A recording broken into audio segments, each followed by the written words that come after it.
بسم اللہ الرحمن الرحیم۔ وراثت کی تقسیم سے پہلے جو 3 کام کرنے تھے ان میں سے دوسرا کام ہے قرض کی ادائیگی۔ مرنے والے کے مال سے دوسرا کام اس کے قرض کی ادائیگی کی جائے گی۔ اگر اس کے ذمے قرض ہے تو دیکھا جائے گا کہ قرض خواہ ایک ہے یا زیادہ ہے۔ اگر ایک ہے تو اس کو قرض دے دیا جائے گا، اور اگر قرض خواہ زیادہ ہیں تو مال کا تناسب دیکھا جائے گا۔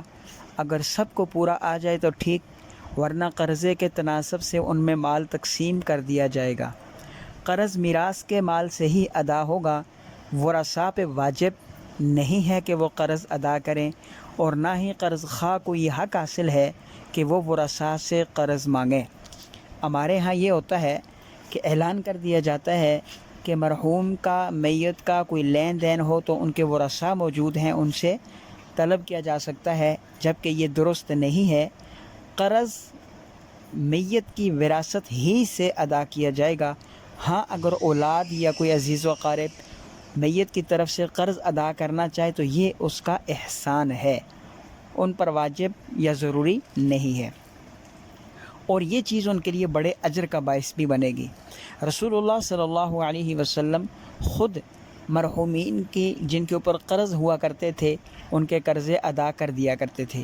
میت کے مال میں سے سب سے پہلے وہ قرضے ادا کیے جائیں گے جن کا اقرار تحریری طور پر یا زبانی طور پر میت اپنی زندگی میں قرض کر چکا ہے، یا وہ قرضے جو شرعاً اس کے ذمے ہیں، مثلاً بیوی کو مہر نہیں دیا۔